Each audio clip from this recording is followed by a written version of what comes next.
Hello, Hello. good morning, and welcome back. We are Everything with the Girls. I nearly said I'm Grace. I'm Lydia. I'm Grace. And this week we're discussing the case and crimes of Fritz Haarmann. I'm going to say Haarmann because I'm sorry if Fritz that's not how Haarmann, you yeah. pronounce him. Yeah. It's probably not how you pronounce it, but yeah. So it's probably a name that you've never heard of because I know I haven't. I But hadn't either.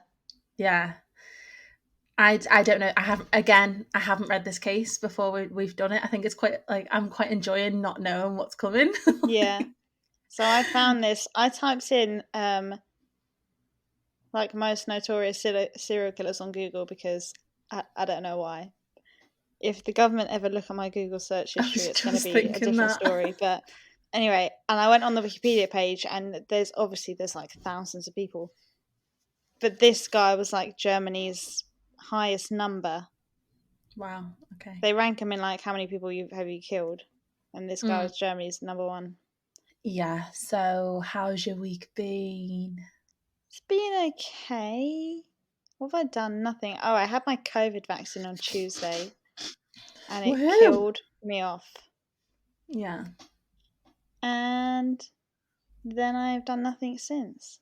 I have to say I'm on the squeaky chair, so I apologise in advance. It's been a tough week, hasn't it?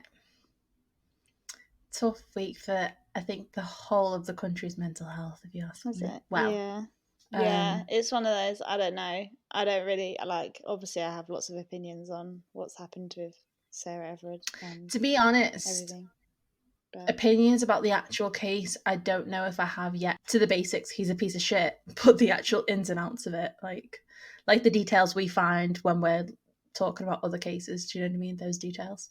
I don't think my opinion's going to change that he's a piece of shit, but I think it's the bigger conversation around it that's a bit more hard-hitting.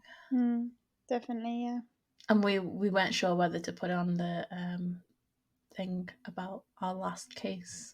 Yeah, so But we we're do obviously, pre-record cases. Yeah. I don't know when this will be uploaded, but we're obviously recording Next it on week. the 13th of March. Mm-hmm. So it's literally all just come out, the whole movement. Like, it's like a Me Too part 2, isn't it, really? Yeah. The Me whole too, thing's to a happening part whole now. other level. Yeah. But obviously, last week, we uploaded the case of Junko Veruta. Veruta. And obviously, I mean, it's not the same, but it's like a similar case, like a girl kidnapped and murdered. So, I mean, I think you'll find a lot of our cases are unfortunately like that. yeah. Well, I mean, And like, yeah. But that's the sad truth it's of it now, same isn't it? with Paul Bernardo and Carla Homolka. Those gals were just on their way home. Like, unfortunately, that's the situation that happens. And it shouldn't, but it does. Yeah. Let's not get political today, though. Let's just have Let's an not get into hour. it. Let's have an I mean, hour everyone that where we follows us has just seen our post on Instagram, so yeah, yeah, everyone knows where we stand with it. yeah, We're two young females. Obviously, we've both had to deal with stuff like that in the past, but 100%. for now, we're here to talk about Fritz Haarmann. Yes. So grab a cup of tea and switch off, Oh, basically. yes. And before, Lydia, obviously you don't know this, but before we get into this, a little listener discretion. I mean, for me, it's not too bad. It's more like gory and bloody Okay. than it is going To be honest, I feel like my threshold for like the gore and macabre is higher than yours, so I should be okay. Yeah, that's true. But But especially it's not one of Jez, those if you're ones like listening to this. you know, when you like the Kate, like James Bulger and stuff, like, you know, you have to do listener discretion because it's children What? and Yeah, whatever. This one yeah. is just like, there's lots of It's just a bit gross. blood and guts and stuff, and it's not very Yeah. nice. So Yeah. I think I personally definitely need the warnings when it's children involved. yeah. That's my limit, really. That's where I get a bit, ooh, okay. So let's get into it. Born in Hanover on the 25th of October 1879, Haarmann was the sixth and youngest child born to Johanna And Ollie Haarmann. He was a quiet child with few friends his own age, who seldom socialised with any children other than his siblings outside of school. I don't think that's not like unnormal when you're from a big No, family. I don't think it's weird. Yeah.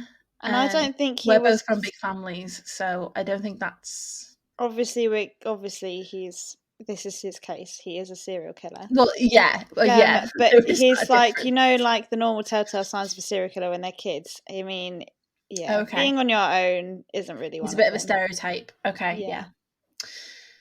So from an early age, Harmon's behaviour was noticeably feminine and was known to shun boys' activities and instead played with his sister's dolls. This day and age, there's nothing wrong with that. Nothing wrong with that. But in the 1800s, that's something that would have been definitely talked about, let's say, right? Mm-hmm. I mean, everyone knows history, so if you don't, go learn about it. That's all I'm saying. He also developed a passion for needlework and cookery and developed a close relationship with his mother, who doted on her youngest child. Again, nothing new with that. Baby of the family is normally the most That's doted on. always that's how it always will be, and how it Yeah, always has been. 100%. Us two saying it as potential middle childs. Yeah, we both have middle child syndrome. We're both the third child in a four-child makeup. So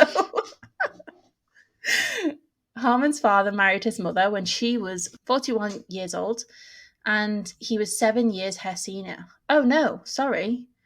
And she was 7 years his senior. Due to her wealth and substantial dowry, their marriage would eventually bring him. So he was reaching, yeah. I mean, he might have had good intentions. We don't know. So she But, was fucking rich, but also old. But he took that chance. I mean, old for then as well. That's not necessarily old now. Like No, but yeah, no. a 41-year-old woman at that time, you wouldn't expect to then marry. Like, I don't know if I'm thinking this is like a bit more modern than it actually is, but to have a dowry in around 1870, was that still a thing? Yeah. I feel like, yeah, but when I think of dowries, I think of like Wuthering Heights and um, Pride and Prejudice, that sort of era. Like, when did dowries stop? Well, I mean, dowries are still going on in some places. Yeah, true. But if you think about it, like 1870 was 150 years ago. Is that maths right? Yeah, roundabout, yeah. That's a long time ago. Yeah, that's true. And in Germany, so it's worth we think of it as England, but in Germany it might be in a whole different culture. So well, it Yeah, definitely that's would have true. been. But Harmon Senior was known to be argumentative and short-tempered, who, through several affairs he conducted throughout the marriage, would contract syphilis in his later years. And surprise, surprise, I imagine he would have passed that on to his wife. Probably. I mean, it's not really Yeah. relevant, but I think you should know. Well, he was a dirty dog. His dirty dog dad had Dirty syphilis. dog. Yeah. Despite Harmon Senior being authoritarian, did I get that right? Yeah. It's like you trying to say anonymity last week. Anonymity. That took me ages to try and edit, like anonymity. In the end, I just left it in because I was just like, it's good. I can't work with this. And he had little time for his children. So their marriage lasted until Johanna's death in 1901.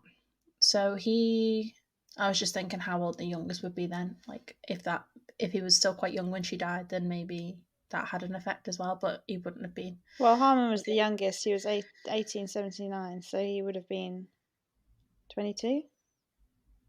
Yeah. I mean, it's still young for your mother to die. Yeah. But like, it's not like he's 8 years old. You know what I mean? In 1886, Harmon began school, where he was noted by teachers to be spoiled and mollycoddled child who was prone to daydreaming. Although his behaviour at school was noted to be perfect, His academic performance was below average, and Haarmann had to repeat 2 separate school years. Haarmann grew into a trim, physically strong man, and at the age of 15, he enrolled in the military academy. Haarmann initially adapted to military life and performed well as a soldier. However, after 5 months of military service, he began to suffer periodic lapses in consciousness, which, although initially described by medical professionals as being sudden signs of anxiety neurosis, would subsequently be later diagnosed as being equivalent to epilepsy in October 1895. The next month, Haarmann discharged himself from the military and returned to Hanover. At the age of 16, Haarmann committed his first known sexual offence, all of which involved young boys, who he lured into secluded areas, typically cellars, before proceeding to sexually abuse them. He was first arrested for committing offences of this nature in July 1896. Following further similar offences, the Division of Criminal Matters opted to place Haarmann in a mental institution in the city of Hildesheim. Hildesheim? Hildesheim. I don't know. In February 1897. Haarmann would be diagnosed as incurably deranged and unfit to stand trial by a psychologist. 7 months later, Haarmann escaped the mental institution with help from his mum. Can you believe that? Wow. Haarmann fled to Switzerland, the all-famous Switzerland, and there he lived with a relative of his mother and obtained employment as a handyman. Haarmann remained here for 16 more months before returning to Hanover in April 1899. Early the following year, he became involved and engaged to a woman named Erna Lowert, who soon became pregnant with his child. And in October 1900, Haarmann received notification to person his compulsory military service. So, and it's kind of hard to follow it, but all these things are really important. Okay. So he voluntarily joins the army at 15, or military academy. And then at 16, there's this random sexual offence, and then he has to join the military service. But yeah, it's national service, isn't it? We had it here. 1900. But we had it here until not too long ago. Like, there's lots going on. But, okay. On October the 12th, 1900, Haarmann was deployed to the Alastian city of Colmar. Where's that? To serve in the number 10 Rifle Battalion. After collapsing while on exercise with his battalion, Haarmann began to suffer dizzy spells and was subsequently hospitalised. He was deemed unsuitable for military service and work and was dismissed in July 1902.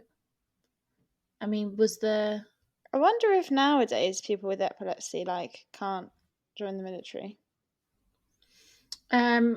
I don't know, professions wise, if there's anything that they're exempt from without being discriminated against. You know what I mean? Colmar is a city in France, just so you know. Okay. Yeah, I'm not too sure if they're, but I suppose it comes down to fitness, isn't it? Fit for work, whether you're fit for work or not. So they have to do health checks and everything, isn't there? Yeah. Yeah. With financial assistance from his father, Haarmann and his fiancée opened up a fishmonger's. But there was trouble in paradise, as his fiancée, while pregnant with his child, terminated their engagement, and according to Haarmann, this was because he accused her of having an affair. As the fishmonger's was in her name, Erna simply ordered her husband to leave the premises. Go on, Erna. Yeah, innit? Yes. Erna, the Queen Fishmonger. Yeah. Lucky escape as well, if I do say so myself. I can imagine.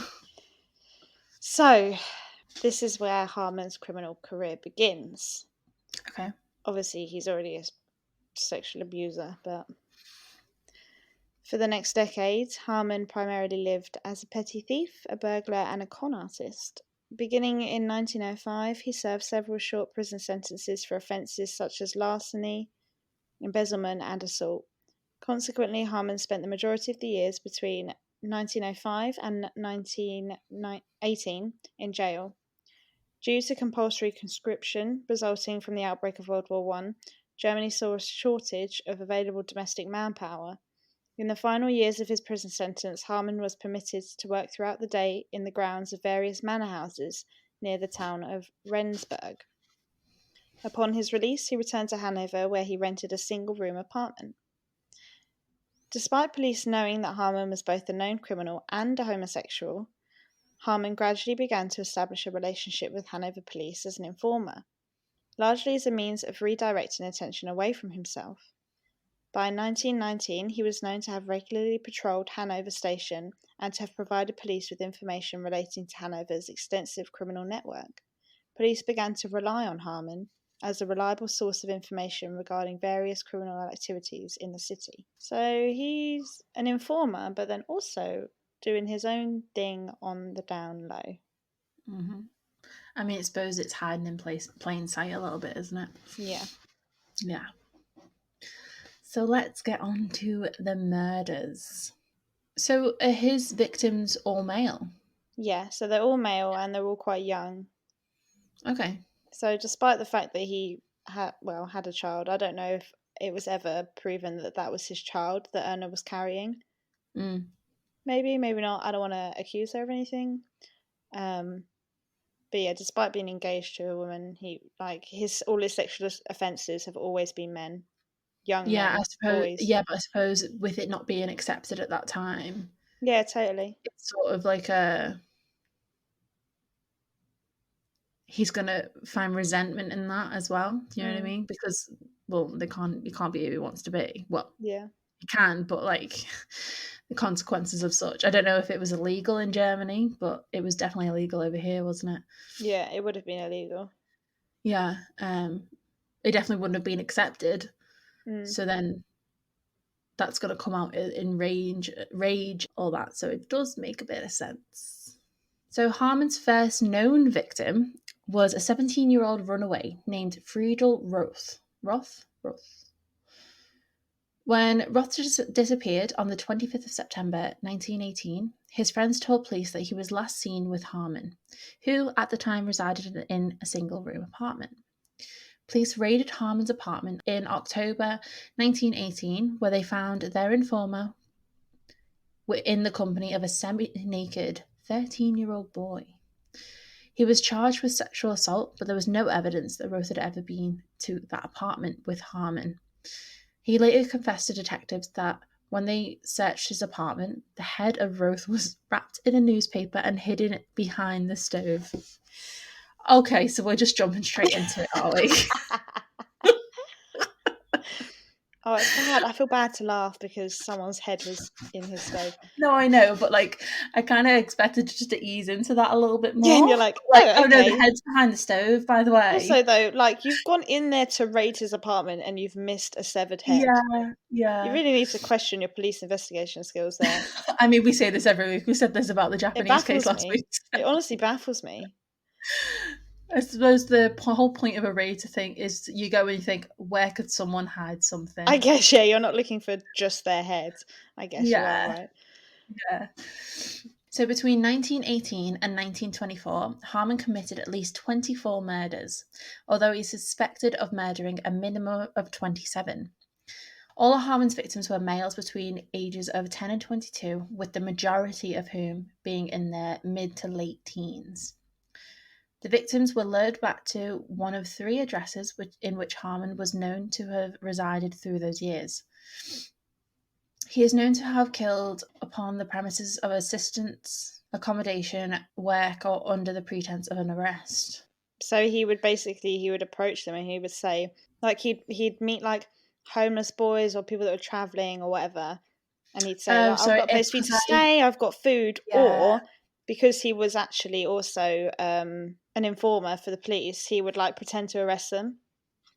Yeah, it's because I read it as because he's known to have killed on those premises, like as in at those addresses, and that's why I was like, that doesn't make sense. But it's just me in my head, basically. It does make sense, yeah. At Haarmann's apartment, the victim was typically given food and drink before Haarmann bit into his Adam's apple. You really aren't playing around this week, are you? Sorry. Oh my god. Often as he was being strangled. Often this caused the victim to die of asphyxiation, but on several occasions, Haarmann bit completely through the victim's Adam's apple and trachea, which he would refer to as his love bite. Oh, that's awful. Oh, it makes you feel sick. Can you imagine the strength you must I have? haven't even got an Adam's apple and my throat is aching right now. Oh, imagine the strength you have to bite through something like that. It makes me feel fucking Can you sick. imagine, like, oh, That's like when yeah. people tell you that you could bite through your finger like it was a carrot, but your brain tells you not to. Yeah. It makes my head hurt. Oh, I just can't. Yeah. Yeah. In October 1919, Haarmann met 18-year-old Hans Granz, who had run away from his home in Berlin. In later confessions, Granz stated that although his sexual orientation was heterosexual, he initiated contact with Haarmann with the intention of selling his body. Haarmann himself stated, following his arrest, that he viewed Granz as like a son, quotes. Okay. Shortly after they met, Haarmann invited Granz to move into his apartment, and Granz became his lover and criminal accomplice. Again, how do these people find each other? Also, you said you view him like a son, but he's now your lover. That's fucked. Yeah. According to Haarmann, although he was smitten by Granz, he gradually became aware that the youth manipulated and mocked him. A few times, Granz was evicted from the apartment after heated arguments, only for Haarmann to plead for him to come back. That's a toxic relationship if you've ever seen one, if you ask me. Yeah. So Haarmann's subsequent victims consisted of young male commuters, runaways, and occasionally prostitutes, who he typically encountered in or around Hanover's central railway station. His second victim was 17-year-old Fritz Frank. Haarmann took Frank back to his residence and introduced him to Granz and two female acquaintances. The following day, both these females returned to Haarmann's apartment, where they were informed that Frank had travelled to Hamburg. Speculation remains as to Granz's knowledge of Haarmann's intentions towards Frank. According to Haarmann, following the murder, Granz arrived unannounced at his apartment. When he observed Frank's naked body on the bed, he simply asked, "When shall I come back?" Haarmann's third victim was 17-year-old Wilhelm Schultz. No human remains were ever found of Schultz, although most of his clothing was in the possession of Haarmann's landlady at the time of Haarmann's arrest. Two more victims were known to have been murdered at this property before Haarmann moved. These two were 16-year-old Roland Hutch and 19-year-old Hans Sonneneld. In June 1923, Haarmann moved into a single-room attic apartment, and over the next 2 years he is known to have murdered the following men. So, I'm going to list all these men. I'm probably going to butcher all their names because they're all German names, so just bear with me, okay? Yeah, sorry, yeah. So, the following men. 13-year-old Ernest Ehrenberg, Haarmann's neighbour's son who disappeared running an errand. His school hat would later be found in Haarmann's apartment. 18-year-old office clerk Henrik Struess. Many of his belongings also found in Haarmann's apartment. 17-year-old Paul Bonichowski. 17-year-old Richard Graf, who last informed his family that he had met an individual at Hanover Station who knows of work for me. 16-year-old Wilhelm Erdner, 15-year-old Hermann Wolf, 13-year-old Heinz Brinkmann, 17-year-old Adolf Hannapel, who was seen by many witnesses in the company of both Haarmann and Granz, 19-year-old Adolf Hennies, whom Haarmann specifically admitted to dismembering but denied killing, 17-year-old Ernest Speaker. Haarmann later stated that he would simply have to assume this man was one of his victims due to his personal belongings being found in his possession. 20-year-old Heinrich Koch, 19-year-old Willy Senger, 16-year-old Hermann Spiekart, 16-year-old Alfred Hogriff, 16-year-old Wilhelm Appel, 18-year-old Robert Witzel. Haarmann would later state that he killed Witzel, dismembering the boy, and threw his remains in the Leine River. 14-year-old Heinz Martin. All his clothing was found in Haarmann's apartment. 17-year-old Fritz Wittig. 10-year-old Frederick Abling. This would be Haarmann's youngest known victim, who disappeared while truant from school. 16-year-old Frederick Koch. 17-year-old Eric de Vries, Haarmann's final victim. Haarmann later confessed that it took him 4 separate trips to carry the dismembered remains of de Vries to the location which he disposed of them. Wow. Yeah. All of Haarmann's known victims were dismembered before their bodies were discarded, usually in the Lein River. I think I'm saying that right. Lein. Line, yeah. Lein River. Although the dismembered body of his first known victim was simply buried. Haarmann typically kept his victims' personal possessions for himself or for Hans Granz, his lover, or they were sold on the black market through criminal contacts both the men had established. On several occasions, Haarmann and Granz gave possessions belonging to victims to acquaintances as gifts. Following Haarmann's arrest, rumours circulated that Haarmann ate the flesh of his victims, or sold it on the black market as pork or horse meat. Haarmann was known to be an active trader in contraband meat, which was invariably boneless, diced, and often sold as ground meat. It's the whole Tesco debacle all over again. I mean, not quite, but yeah. It's weird though, isn't it? Contraband meat. Yeah, like but was this during the war? So yeah, a lot of it would have been contraband anyway because of I imagine Germany. Well, I don't know. When did World War II start? Well, no, this was 19. This was after World War One. Oh, okay, yeah, sorry. I was thinking it was during World War One, yeah. On the 17th of May, 1924, 2 children playing near the Lein River discovered a human skull. 2 weeks later, on the 29th of May, a second skull was found. Both skulls were identified to be that of young males between the ages of 18 and 20. 2 more skulls would be found on the 13th of June, and 1 skull belonging to a male between 11 and 13 years old. Each of the skulls had been removed from the vertebrae with a sharp instrument, and 1 bore evidence to have been scalped. That's honestly my worst nightmare. It makes me feel sick to think that you could actually scalp another human. But it's not even just being scalped, it's this sounds so fucking gross. But the image of the skin peeling away.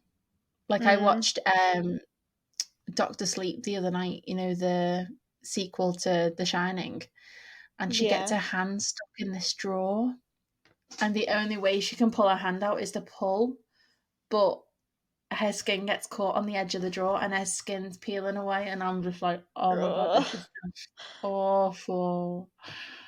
Yeah. For more than a year before these discoveries, rumours had started to circulate in Hanover about the fate of the sheer number of children and teenagers who had been reported missing in the city. The discoveries then sparked fresh rumours. On the 8th of June, several hundred Hanover residents searched both the banks of the Lein River and surrounding areas, discovering a number of human bones. Police decided to drag the entire section of the river, and in doing so, they discovered 500 more human bones. Many of the discoveries bore evidence of having been dismembered at the joints, and over 30% of the remains were judged to belong to males between 15 and 20. Suspicion for the discoveries quickly fell upon Haarmann, who was known to both the police and the Criminal Investigation Department as a homosexual who had amazed 15 previous convictions for various offences, including child molestation and sexual assault of a minor. I mean, just because he's a homosexual doesn't bring it in, but it obviously obviously he was crimes, guilty. Yeah, but the crimes bring in towards that is It's mad that he got away with it for 15 years, though. Yeah, 100%. Why is no one watching him? If you all know that he's a child molester and a sexual assaulter, why is no one watching him? Back then, you can imagine most landladies are going to be very nosy, so she must have noticed all these boys coming in and out of the apartment and things. Yeah.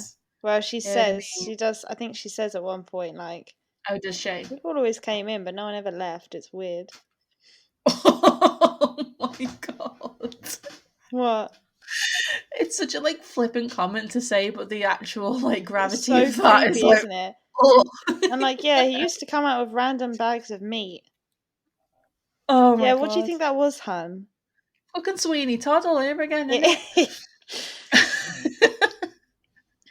So on June 22nd, Haarmann was observed by 2 undercover police officers.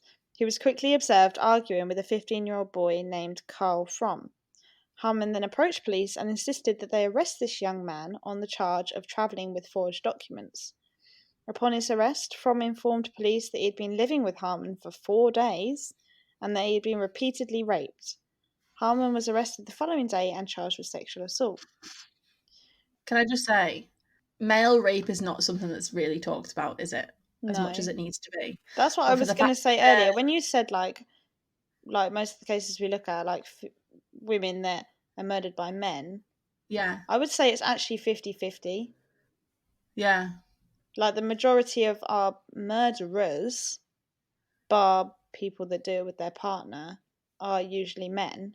But the victims, they do vary, I yeah. would say it's really But evenly spread out. I was thinking of that specific situation of being taken on the way home from wherever you're going. Yeah, Do you know yeah. what I mean? Like on the cases we've specifically covered, Mm, like the ones we know about, it is sort of the odds are a bit of the gender of the victims is more spread out. yeah. But yeah, the fact that it is this time, so it is, what, 1924. Mm, These boys are coming forward to say, I've been raped. The police are actually listening to them, yeah. and he's being charged. Like, that's like a massive thing. I don't know Mm. if that's just in my head. It's just a bit like, Yeah, but it's sad, isn't it, that that is such a big thing? no, yeah, definitely, yeah. Mm. But yeah, just that was interesting. So, following his arrest, Haarmann's apartment was searched. Flooring, walls, and bedding within the apartment were found to be extensively bloodstained, and Haarmann initially tried to explain this as a byproduct of his illegal trading in contraband meat. Why are you putting your meat on the bed? What's going on there, Haarmann? Come on, you got to think smart. I ran out of counter space. Yeah. Many fellow tenants were also questioned, and they commented to detectives about the number of teenage boys they observed visiting his various addresses. Some had also seen him leaving the property on a number of occasions with sacks, bags, and baskets, invariably late in the evening. Because that's never suspicious. No. That makes me think of You're doing something illegal. don't fuck with cats, where he's throwing all the bin bags Yeah. in the bin. And he wears the victim's t-shirt, Yeah, like, to go down because he's obviously got blood all over himself. disgusting. So, the clothes and personal possessions found at Haarmann's apartment were suspected as being the property of missing boys. All were confiscated and put on display at Hanover police station, with the parents of missing teenagers from across Germany invited to look at them. As successive days passed, an increasing number of items were identified by family members as having belonged to their sons and brothers. Haarmann dismissed this by stating that many of these items had been acquired through trading. The turning point came on the 29th of June, when clothes, boots, and keys found stowed at Haarmann's apartment were identified as belonging to missing Robert Witzel, whose skull had been discovered already. When confronted by this and various witness testimony, Haarmann broke down and confessed. Ooh. I feel like it's not often that they don't confess. I think once you've been caught, you think, fuck it. But it's also like when they've been doing it for so long, I think you get tired of ego gets in the way of it as well. So it's like, yeah, I did it. Like, I think you get tired of the secrets and hiding, so you just think, fuck it. I think that's what happened like a little bit with Dennis Nielsen, wasn't it? Like, he Mm. had a bit of a game at the end, didn't he? Like, oh, maybe I did it with this one, maybe I didn't do this one. Like, Mm. but I think in the end, he got caught because he was tired of doing it. Yeah. Almost like because it was a compulsion, wasn't it? Like yeah. Anyway. Haarmann confessed to raping, killing, and dismembering many young men in what he initially described as rabid sexual passion between 1918 and 1924. According to Haarmann, he never had the intention to murder any of his victims, but would be seized by an irresistible urge to bite onto the Adam's apples. I just can't get over that bit. It's Just like, disgusting. of all Harmon's victims, bodies were disposed of via dismemberment shortly after their murder, and Harmon was insistent that he found the act of dismemberment extremely unpleasant. He stated, been sick for 8 days after his first murder. Aww. Oh, Poor you okay? baby. You got so tummy. Nonetheless, Harmon was insistent that his passion at the moment of the murder was invariably stronger than the horror of cutting and the chopping. Quotes. Let's just get that in there. That's a quote. Which would inevitably follow. No, I was just going to say that's literally exactly what Dennis Nielsen said, really, isn't it? He said, I didn't like chopping them up, but it was like I had to. It's a means to an end. Like, I'm sure that like Jeffrey Dahmer said that as well. Yeah. Well, I suppose if the urge is to kill, it's the disposal. Invariably, it's going to be the next step, isn't it? Yeah, the disposal is just a consequence of that kill. Like, it's just something you got to deal with. Like, yeah. To fortify himself to dismember his victims, Harmon would pour himself a cup of strong coffee. Get that caffeine in you. As if you're not already going to be on an adrenaline rush from killing someone. He would then place the body of his victim on the floor and cover their face with a cloth before first removing the intestines. Covering the face with a cloth, that's sort of like a shame thing, don't you think? It's like he knows he's doing something wrong, so to then have the face of the victim looking at him while he's doing what he's doing, like, let's get a bit psychological, shall we? Yeah. A towel would be placed inside the abdominal cavity to soak up the blood. He would make 3 cuts between the victim's ribs and shoulders, and then I can see your face before I say this sentence. He would then, quote, take hold of the ribs and push until the bones around the shoulders broke. Okay. I'm just seeing mental images. They're just flying. It's like opening up their rib cage. Oh. It's like when well, I don't know if you've ever watched it, but on like Grey's Anatomy when they crack someone's chest. Ugh, no, I have never watched just that, like, just the crunch, and it's like, like, you hope it's just for effect, but it's not. It's probably going to make that noise. The victim's heart, lungs, and kidneys would then be removed and diced before the legs and arms were severed from the body. The final section of the victim's bodies to be dismembered were invariably the head. After severing the torso from the head, Haarmann would use a small kitchen knife to strip the flesh from the skull, which he would then wrap in rags and place face down and bludgeon with an axe until the skull splintered, enabling him to take the brain out.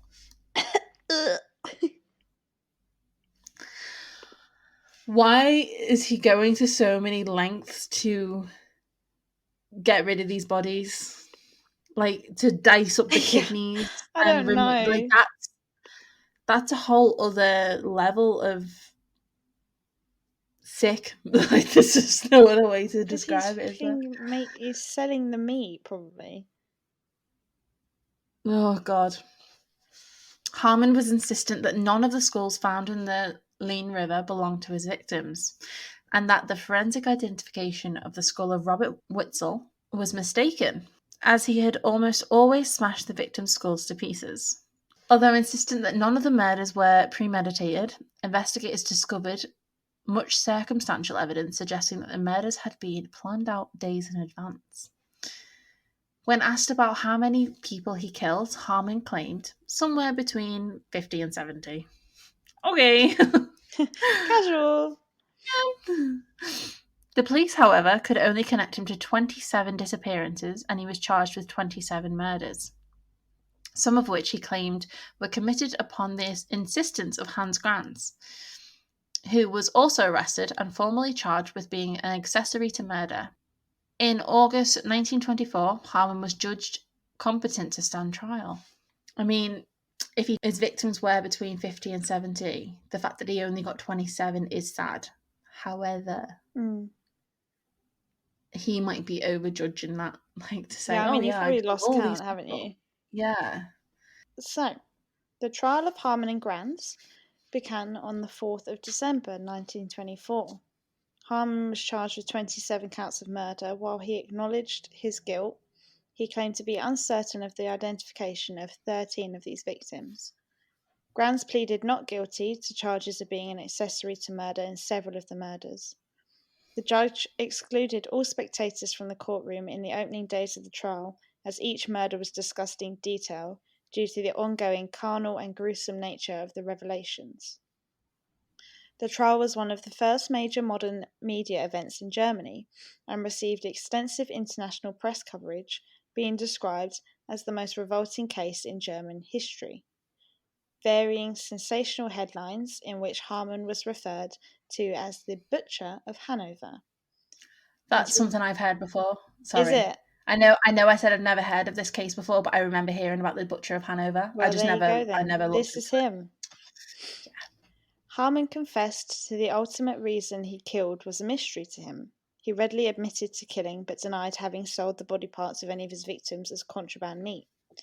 When asked to identify photographs of his victims, Haarmann became taciturn and dismissive, as he typically claimed to be unable to recognize any of his victims' photographs. Several acquaintances and criminal associates of Haarmann testified for the prosecution, including former neighbours who testified to having purchased brown or mince from Haarmann. Haarmann's landlady also testified that Haarmann would regularly pour chopped pieces of meat into boiling water and would strain fat from meat. Disgusting.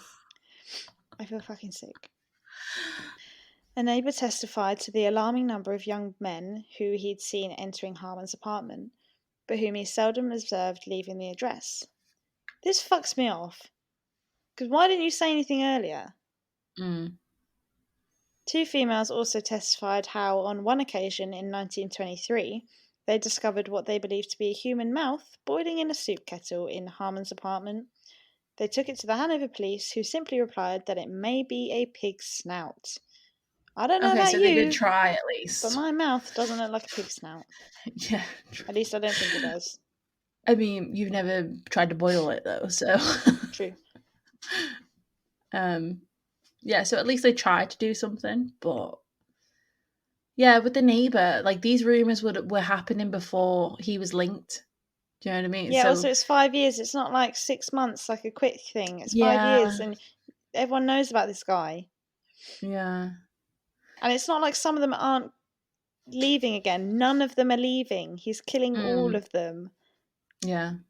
And you're also seeing him leave in the middle of the night with all these baskets and bags and And a bin barrels and bag. stuff. Yeah, So okay. Like, I'm not going to call the police. Bye. I would fucking call yeah, the police straight away. yeah. I feel like it's a bit like the what's the Shia LaBeouf film where he thinks his neighbour's a murderer? Disturbia. Yeah, you have I to be love there that with like film. things. That was the first horror film I ever watched. Was it? Yeah. It is a good film. So the trial lasted barely 2 weeks. On the 19th of December 1924, the court reconvened to impose the sentence upon both defendants. Judged sane and accountable for his actions, Haarmann was found guilty of 24 counts of murder and sentenced to death by beheading. What? I know, it's quite fit, isn't it? By beheading? Like I didn't even think that was a thing in I guess you get Western. guillotines, didn't you? Yeah, but this is the 20th century in Germany, in Europe, so I I thought it would reckon be they like just thought, hanging. you chop everyone's heads off, so we're going to chop your head off. Let's see how you like it, Yeah. yeah? Granz became hysterical upon hearing that he had been found guilty of incitement to murder and sentenced to death by beheading in relation to the murders. At 6 a.m. on the 15th of April, 1925, Haarmann was beheaded by guillotine in the grounds of Hanover prison. No members of the press were permitted to witness the execution, and the event was seen by only a handful of witnesses. Following Haarmann's execution, sections of his brain were removed for forensic analysis. An examination of his brain revealed traces of meningitis. Haarmann's head was preserved and remained in the possession of the Göttingen Medical School from 1925 to 2014, when it was cremated. The discovery of a letter from Haarmann declaring Hans Grand's innocence eventually led to the second trial. The letter was dated 5th of February 1925 and was addressed to the father of Grand's. In this letter, Haarmann claimed that although he had been frustrated at having been seen as little more than a meal ticket by Grand's, he had no idea that I had killed.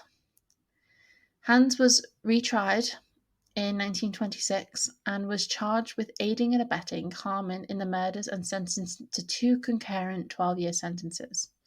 After this, he was extra-legally interned in Sachsenhausen concentration camp.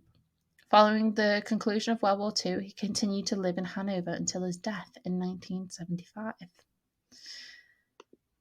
So, yeah. So that's that. Justice was served, I suppose. I don't know, though. This Hans Grand's guy, I don't like him. No. I still don't believe in the death penalty. I think it's a bit of a cop-out. No, I don't. But I don't know why, they discovered a letter from Haarmann, after he died, claiming his innocence. Yeah. Come on. It doesn't say when they discovered the letter, but, it is convenient, isn't it? But, I mean, he did end up going in a concentration camp, so I guess he got his karma. Yeah, that's maybe a bit more of a punishment than death, I think. Probably, yeah, to be fair. I mean, I'm glad that I wouldn't know, so. You're obviously, But yeah, it probably was, to be fair. But yeah, that's it. That's the Butcher of Hanover, Fritz Haarmann. I'm surprised he went back to Hanover. I know, but Haarmann kept doing that as well. No, I know, but people are going to know who he is after this case. I think no, but not by Haarmann then. kept going. Because he's done 2 concurrent 12-year sentences, so that's 12 years. Then he's gone into a concentration camp. So when did World War II end? 1945, 1946. So that's at least 20 years later. Yeah, I Probably. suppose. And he's been in prison and then in a concentration camp. He's going to not look like who he looked like before. Yeah, maybe.